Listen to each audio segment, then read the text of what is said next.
बहुत समय पहले की बात है। एक समृद्ध और सुंदर राज्य था जिसका नाम था सोनपुर। इस राज्य का शासक था राजा प्रताप सिंह, एक साहसी और न्यायप्रिय राजा, और उसकी पत्नी रानी ऐश्वर्या, जो अपनी सुंदरता और बुद्धिमत्ता के लिए प्रसिद्ध थी। राजा और रानी का जीवन एक आदर्श था और लोग उनके राज्य को सबसे खुशहाल मानते थे। राजा प्रताप सिंह और रानी ऐश्वर्या की कोई संतान नहीं थी। यह एक ऐसा दुख था जो उन्हें हर दिन घेरता था, लेकिन वे फिर भी एक दूसरे के साथ खुशी से रहते थे। एक दिन रानी ने राजा से कहा, हमारे राज्य के लिए एक उत्तराधिकारी की आवश्यकता है। मुझे लगता है कि यदि हम इसे भाग्य पर छोड़ देंगे तो यह हमारी जिंदगी का सबसे बड़ा उपहार होगा। राजा ने रानी की बात पर सहमति जताई और दोनों ने देवताओं से संतान की वरदान की प्रार्थना की। उनके एक ही नन्ही सी प्रार्थना से न केवल उनका दिल बल्कि पूरे राज्य का दिल धड़कने लगा। कुछ महीनों बाद राज्य के महल में एक नई खुशी आई। रानी ऐश्वर्या गर्भवती हो गईं।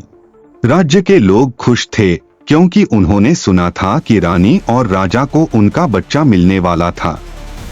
महल में जश्न का माहौल था, लेकिन राजा और रानी की खुशी जल्द ही एक रहस्यमयी मोड़ लेती है।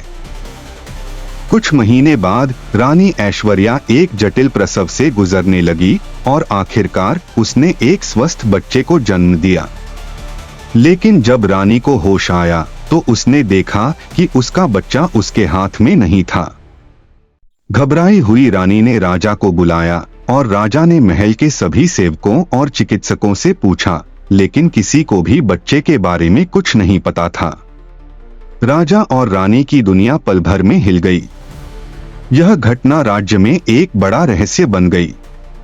हालांकि किसी को यह नहीं पता था कि बच्चे का क्या हुआ, लेकिन महल में एक असमंजस का माहौल छा गया। राजमहल में एक दासी थी जिसका नाम था सविता।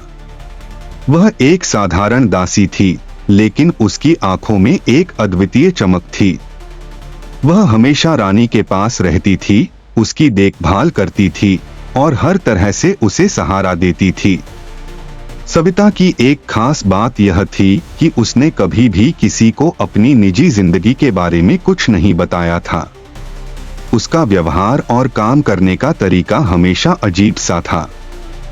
रानी ऐश्वर्या और राजा प्रताप सिंह को सविता पर शक होने लगा, क्योंकि उसे न केवल रानी के करीब देखा जाता था, बल्कि वह महल के कुछ पुराने रहस्यों के बारे में भी जानती थी। एक दिन रानी ने सविता से पूछ लिया, तुम क्या जानती हो? हमारे बेटे का क्या हुआ?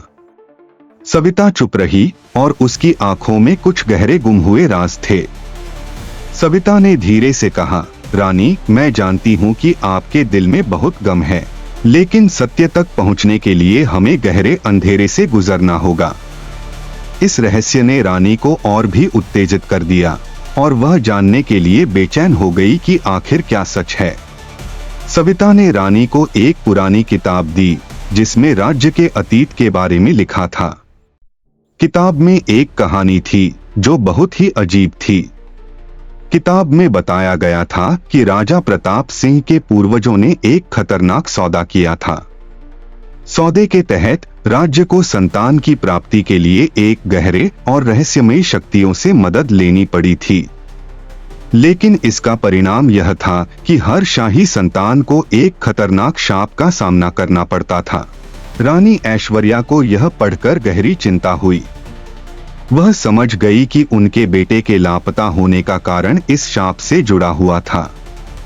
राजा प्रताप सिंह और रानी ऐश्वर्या ने मिलकर इस रहस्य को सुलझाने का फैसला किया। राजमहल के पुराने पुस्तकालय में जाकर राजा और रानी ने और भी किताबें और दस्तावेज खंगाले। धीरे धीरे उन्हें एक ऐसे मंत्र का पता चला जो इस शाप को समाप्त कर सकता था। मंत्र बहुत ही खतरनाक था और इसके लिए दैवीय बल की आवश्यकता थी। सविता ने राजा और रानी को बताया कि उसे इस मंत्र का ज्ञान था और वह उन्हें इसे सिखा सकती है। लेकिन मंत्र का उच्चारण करना आसान नहीं था, क्योंकि इसके साथ एक बड़ी कीमत जुड़ी हुई थी। मंत्र को उच्चारित करने के बाद राज्य की शक्ति और समृद्धि को फिर से बनाए रखने के लिए किसी एक व्यक्ति को बलिदान करना पड़ता। राजा प्रताप सिंह और रानी ऐश्वर्या इस कठिन निर्णय के बीच उलझ गए। वे नहीं चाहते थे कि किसी को भी कष्ट हो, लेकिन उन्हें यह भी समझ आ गया कि राज्य की भलाई के लिए कुछ बलिदान देना ही होगा। राजा और रानी ने तय किया कि वे अपने बेटे को फिर से खोजने और शाप से मुक्त करने के लिए इस मंत्र का उच्चारण करेंगे। राजमहल में एक चमत्कार हुआ। राजा और रानी का बेटा, जिसे वे खो चुके थे, अब उनके सामने खड़ा था। वह बच्चा अब बड़ा हो चुका था और उसके चेहरे पर अजीब सी चमक थी। रानी ऐश्वर्या ने उसे गले से लगा लिया, लेकिन राजा और रानी को यह समझ में आ गया कि उन्होंने जो बलिदान दिया वह जरूरी था और उनका राज्य अब शांति और समृद्धि से भरा हुआ होगा। यह कहानी हमें यह सिखाती है कि कभी-कभी हमें अपने सबसे प्रिय और महत्वपूर्ण चीजों को खोने के बावजूद हमारे निर्णय और बलिदान राज्य और समाज के लिए शांति और समृद्धि ला सकते हैं।